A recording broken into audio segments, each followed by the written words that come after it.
Hello everyone, how's it going? Hope you all are safe and having a great day. Welcome back to my channel. आज मैं आप लोगों को ले चल रही हूँ इंडिया के कैपिटल दिल वालों की दिल्ली में। चलिए अपना सफ़र शुरू करते हैं। मैं आपको बताती हूँ दिल्ली पहुँचने के सब तरीके। Watch on. ट्रिप शुरू करने से पहले सबसे ज़रूरी होता है मोड ऑफ ट्रांसपोर्टेशन चूज़ करना। आप कैसे भी आ रहे हो, रोड, रेल या एयर, दिल्ली हर तरीके से वेल कनेक्टेड है। अगर आप स्लो ट्रैवल पसंद करते हो तो इंडियन रेलवेज बेस्ट है। दिल्ली में कई बड़े स्टेशंस हैं जैसे न्यू दिल्ली, हज़रत निज़ामुद्दीन एंड आनंद विहार। शताब्दी और राजधानी ट्रेन्स फास्टेस्ट हैं। धन्यवाद। गोवा एक डिफेंस एयरपोर्ट है और यहाँ पर तस्वीरें निकालना। अगर आप दूर के शहरों से या बाहर से आ रहे हो तो फ्लाइट सबसे तेज तरीका है दिल्ली पहुँचने का।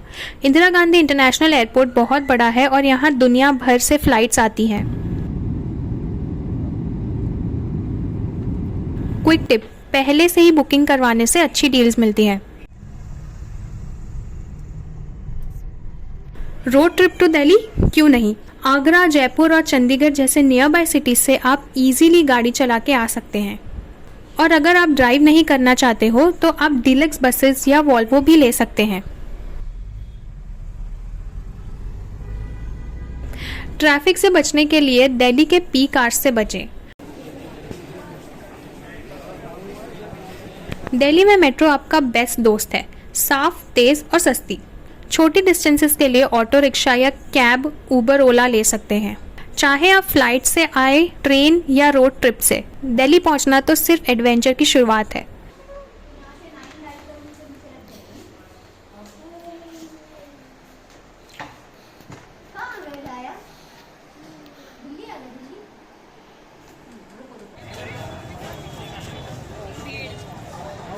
ओल्ड दिल्ली की केओटिक गलियों से गुजरना ऐसा है जैसे कि लिविंग म्यूजियम में कदम रखना। यहाँ हवा में कबाब की खुशबू, रिक्शा की आवाज़ें और सेंचुरीज ओल्ड कहानियों की गूंज महसूस होती है। 1639 में एम्परर शाहजहां ने शाहजहानाबाद के नाम से ओल्ड दिल्ली की फाउंडेशन रखी थी। आज भी ये जगह एक ट्रेजर ट्रोव है हिस्ट्री बफ्स, फूड लवर्स और कल्चर सीकर्स के लिए। आइए कुछ ओल्ड दिल्ली की मस्ट विजिट प्लेसेस पर नज़र डालते हैं।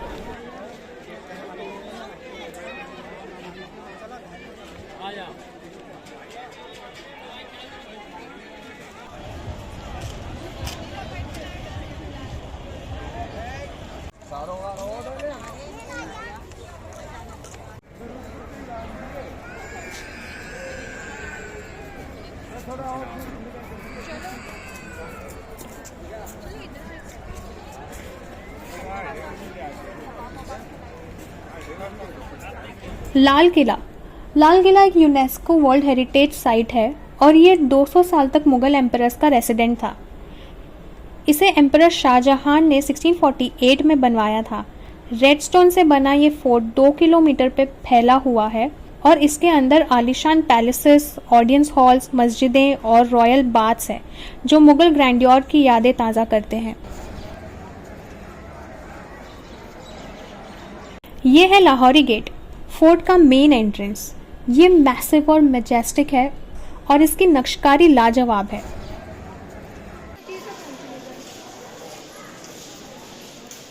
दरवाजे के अंदर ही छट्टा चौक, एक कवर्ड बाजार। पहले यहाँ रेशम, गहने और नक्शकारी की चीज़ें बिकती थीं। आज भी आप यहाँ से अपने लिए सोवीनियर्स ले सकते हैं। हर चीज़ यहाँ पर मुनासिब दामों में है। ये शॉपिंग के लिए अच्छी जगह है।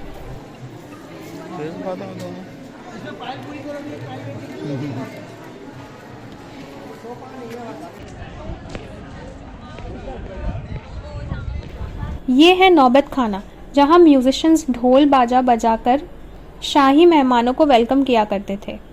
सिर्फ खास लोगों को यहाँ से आगे जाने की इजाज़त थी।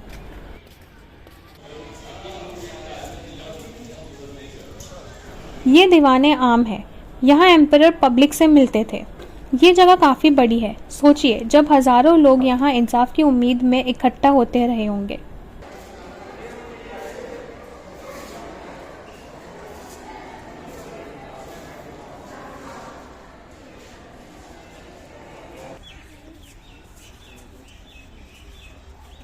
मुमताज़ महल पहले ये हरम का हिस्सा था। फिर यहाँ मुग़ल दौर के रेलिक्स देखने को मिलते हैं, लेकिन अब ये बंद कर दिया गया है।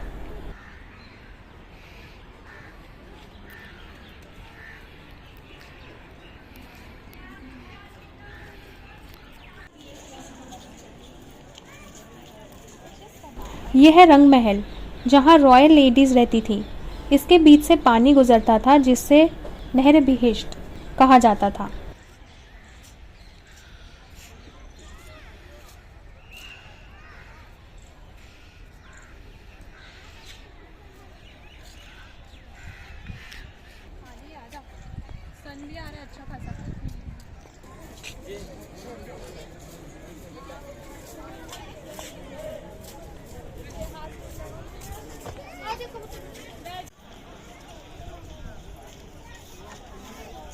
दीवान ए खास सिर्फ खास मेहमानों के लिए था।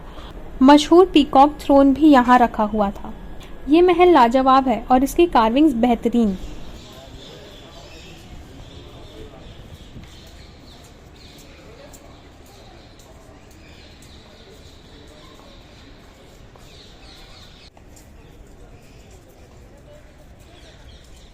ये एम्परर का शाही हमाम था। इसकी चारों तरफ दीवारें हैं और अंदर जाना मना है।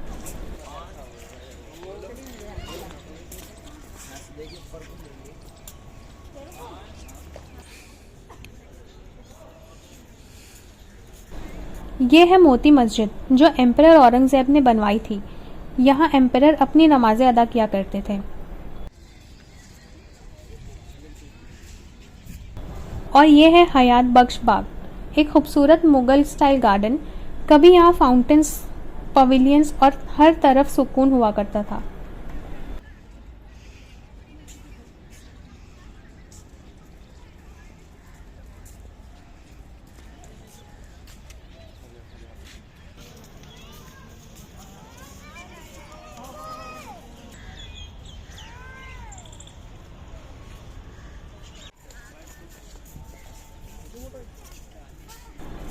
लाल किला के इंपीरियल अपार्टमेंट्स के सामने मौजूद सावन और भादो पवेलियंस दो खूबसूरत मार्बल स्ट्रक्चर्स हैं।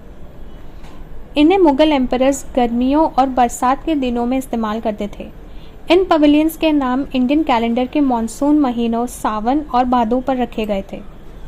इन इमारतों में beautiful inlet floral designs, marble की जालियाँ और बीच में बहता पानी का रास्ता नहर बिहिश्त शामिल थी, जो ठंडक और सीरीन एनवायरनमेंट पैदा करते थे। ये पवेलियंस मुगल लग्जरी और उनकी नेचर से आर्किटेक्चर को ब्लेंड करने की मास्टरी का बेमिसाल नमूना है। जफर महल एक छोटी सी इमारत है जो हयात बख्श बाग में है। इसे आखिरी मुगल एम्परर बहादुर शाह जफर ने मिड 19th सेंचुरी में बनवाया था। तो ये था लाल किला के अंदर का सफ़र, एक ऐसी जगह जो मुगल पावर और उनकी आर्ट एंड ग्रैंड आर्किटेक्चर के मोहब्बत से भरी हुई है। अगर आपको ये वॉक थ्रू हिस्ट्री पसंद आई हो तो मेरे चैनल को लाइक, शेयर और सब्सक्राइब ज़रूर करें।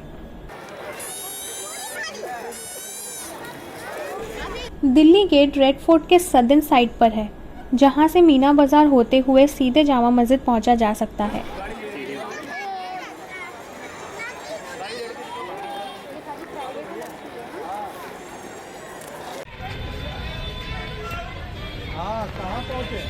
लाल किला और जामा मस्जिद के बीच मौजूद मीना बाज़ार पुरानी दिल्ली का एक ऐसा हिस्सा है जो तारीख, रंगों और हलचल से भरा हुआ है। ये ओल्ड दिल्ली का मीना बाज़ार एरिया है। ये मुगल एरा में एस्टैब्लिश किया गया था। मीना बाज़ार एक रॉयल बाज़ार था, सिर्फ रॉयल कोर्ट की औरतों के लिए। किंग और कुछ प्रिंस के अलावा कोई भी और मेल को मीना बाज़ार में आना अलाउड नहीं था। एम्परर हुमायूं ने इसे शुरू किया था और एम्परर अकबर ने उनके बाद के बादशाहों ने इसे और बड़ा बनाया। उस वक्त यहाँ फाइन फैब्रिक्स, ज्वेलरी और परफ्यूम्स बिका करते थे। आज का मीना बाज़ार एक बसलिंग कमर्शियल हब बन चुका है। यहाँ आपको ट्रेडिशनल लहंगे, जरदोजी वाले कपड़े, ब्राइडल वेयर और पुराने स्टाइल के गहने मिल जाएंगे। हर तरफ से बार्गेनिंग की आवाज़ और चाट, कबाब और मिठाइयों की खुशबू आ रही है।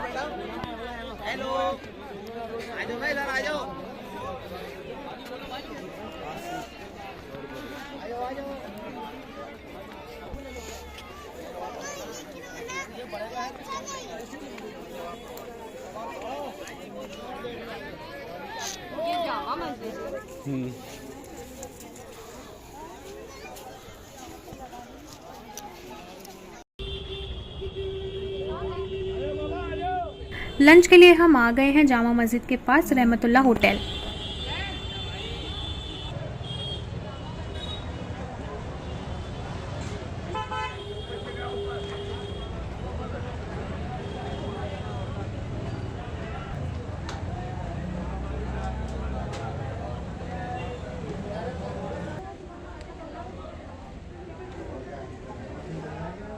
ये काफ़ी लोकलिश टाइप होटल है। यहाँ पर हम लोगों ने कुछ रियल दिल्ली वाले मुगलाई खाने खाए। जो कुछ भी हम लोगों ने खाया सब काफ़ी ऑथेंटिक और लजीज था। दिल्ली की जामा मस्जिद को एम्परर शाहजहां ने 1656 में बनवाया था। ये इंडिया की सबसे बड़ी मस्जिद है। इसमें एक साल 25,000 लोग नमाज अदा कर सकते हैं। यह आलीशान स्ट्रक्चर रेड सैंडस्टोन और वाइट मार्बल से बनाया गया है। जामा मस्जिद शाहजहानाबाद के स्पिरिचुअल लाइफ का सेंटरपीस है। इसके 3 खूबसूरत गुंबद हैं और इसके चारों मीनारों से ओल्ड दिल्ली का पैनोरामिक व्यू दिखता है।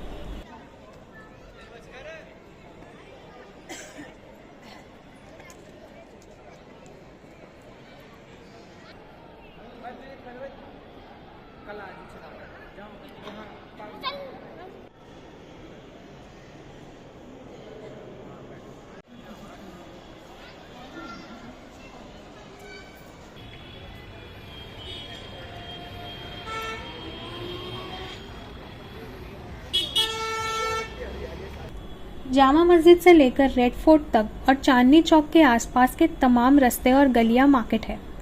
ये एरिया दिल्ली का सबसे बड़ा बाजार है। ये एरिया काफ़ी केओटिक और क्राउडेड है।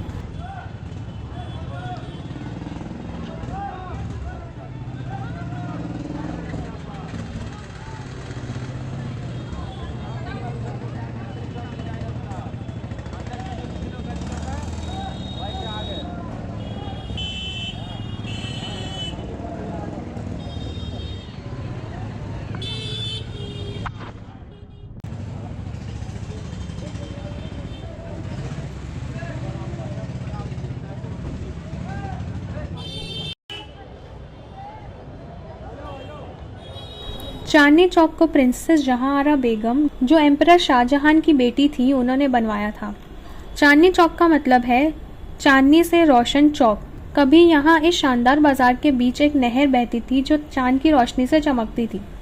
आज भी ये दिल्ली का सबसे बिजिएस्ट, केओटिक और रंगीन बाजार है।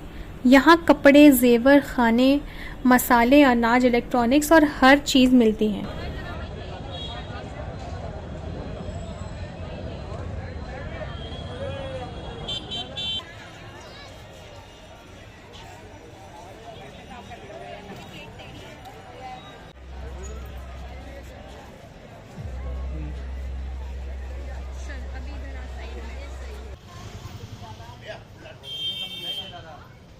पहली जगह जो हम चांदनी चौक पर विजिट करने चले हैं वो है मिर्ज़ा गालिब की हवेली। ये है घर लेजेंडरी उर्दू पोएट मिर्ज़ा गालिब का, जो कभी यहाँ रहा करते थे। यहाँ एक छोटा सा म्यूजियम है जो उनकी लाइफ की ग्लिम्स दिखाता है। यहाँ उनके लिखे लेटर्स, कपलेट्स और दूसरी बिलोंगिंग्स एक बीते हुए कल और 19th सेंचुरी के टर्बुलेंट दिल्ली की याद दिलाती है।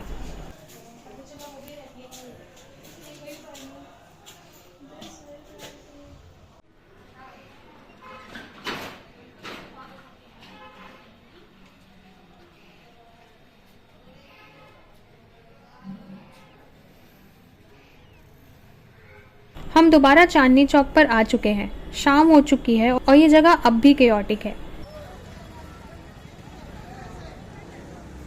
फतेहपुरी मस्जिद को 1650 में बनाया गया था। फतेहपुरी बेगम एम्परर शाहजहां की वाइफ थी। चांदनी चौक के वेस्टर्न एंड पर मौजूद ये मस्जिद मुगल एरा आर्किटेक्चर की बेहतरीन मिसाल है। खरी बावली एशिया की सबसे बड़ी मसालों की बाज़ार है। ये यहाँ 17th सेंचुरी मुगल एरा से ऑपरेशनल है। यहाँ पूरी दुनिया से ट्रेडर्स आया करते थे। आज भी यहाँ हर किस्म के मसाले मिलते हैं जो आप काफ़ी कम दामों में खरीद सकते हैं।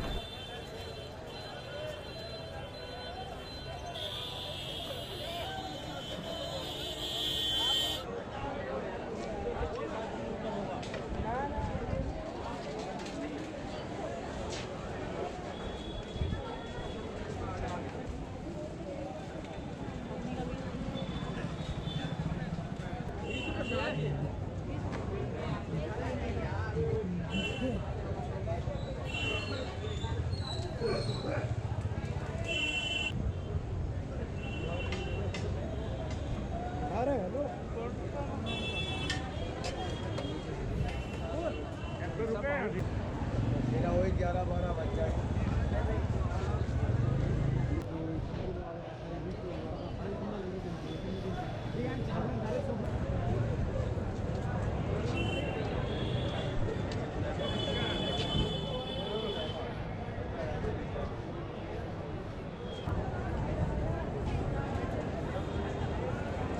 सुनहरी मस्जिद एक तारीखी मस्जिद है जो 1721 में नवाब रोशन-उद-दौला ने बनवाई थी, जो मुगल एम्परर मोहम्मद शाह के दरबार के एक नोबल थे।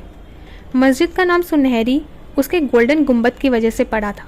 ये जगह हिस्टोरिकली सिग्निफिकेंट है क्योंकि 1739 में पर्शिया के नादिर शाह ने यहीं पर दिल्ली के लोगों का कत्लेआम किया था। गुरुद्वारा शीशगंज साहिब एक सिग्निफिकेंट सिख श्राइन है जिसे 9th सिख गुरु तेग बहादुर की शहादत की याद में बनाया गया था।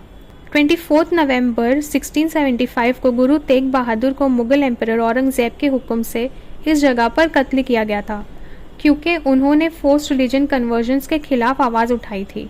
शीशगंज का मतलब है सर का मकाम, जो इस बात की तरफ इशारा करता है यहाँ उनका सर तन से जुदा किया गया था। 1783 में मुगल एम्परर शाह आलम II ने यहाँ सिख इबादतगाह बनाने की इजाज़त दी थी, एक सिख मिलिट्री लीडर भागेल सिंह को। आज भी गुरुद्वारा शीशगंज साहिब वर्शिप की एक इम्पॉर्टेंट जगह है।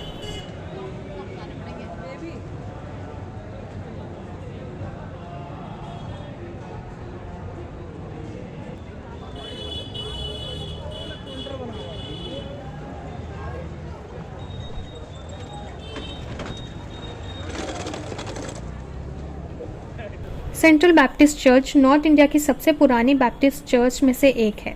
ये चर्च 1814 में baptist missionary society of London ने एस्टैब्लिश किया था। 1857 की बगावत के बाद इसे 1860 में उसकी करंट साइट पर रिलोकेट कर दिया गया, जहां ये आज भी वर्शिप का मरकज है।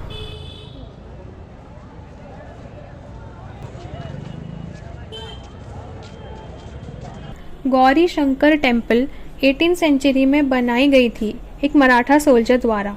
ये 800 ईयर ओल्ड शिव टेम्पल है। दिल्ली में मराठा रूल के दौरान इससे बहुत प्रोमिनेंस मिला। श्री दिगंबर जैन लाल मंदिर ये दिल्ली का सबसे पुराना जैन मंदिर है जो 1656 में बनाया गया था। ये मंदिर भगवान महावीर का है जो अपने रेड सैंडस्टोन आर्किटेक्चर और शांत एटमॉस्फेयर के लिए जाना जाता है।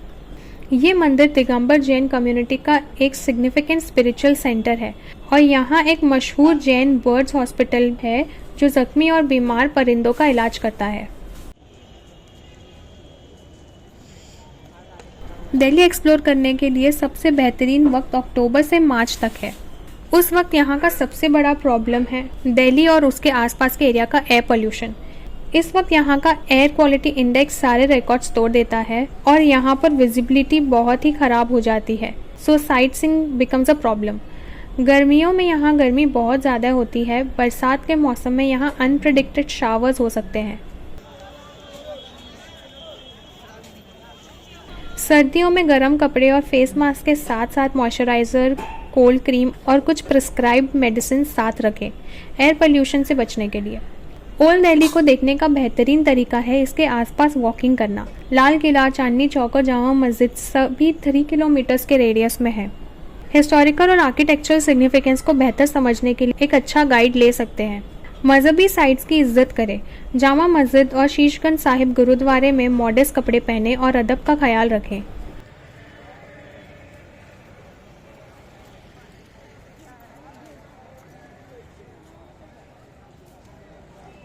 ओल्ड दिल्ली सिर्फ एक जगह नहीं, एक इमोशन है। हर जगह इमारत, दुकान, गली, खुशबू, शोर आपको 400 साल के इंडो इस्लामिक कॉलोनियल और कल्चरल हिस्ट्री के याद दिलाता है। ओल्ड दिल्ली एक खूबसूरत टाइम मशीन है इंडिया के रिच हेरिटेज और मुगल लेगेसी की। चाहे आप साइकिल रिक्शा से यहाँ की पतली गलियों में घूम रहे हो या लाल किला के पीछे सूरज को डूबता देख रहे हो, आप बिल्कुल वही कर रहे हैं जो यहाँ कभी एम्परर्स, पोएट्स और रेवोल्यूशनरीज किया करते थे। तो अपना सामान बांधिए, सबसे पहली फ्लाइट ट्रेन लेकर निकल पड़िए दिल्ली की हिस्ट्री और मुगल स्प्लेंडर का हिस्सा बनने के लिए। That's all for today's blog guys. अगर आपने इस वीडियो को एंजॉय किया है तो इसे लाइक और अपनी फैमिली के साथ शेयर करें। चैनल को सब्सक्राइब करना ना भूलें। See you all soon in my next blog. Till then bye.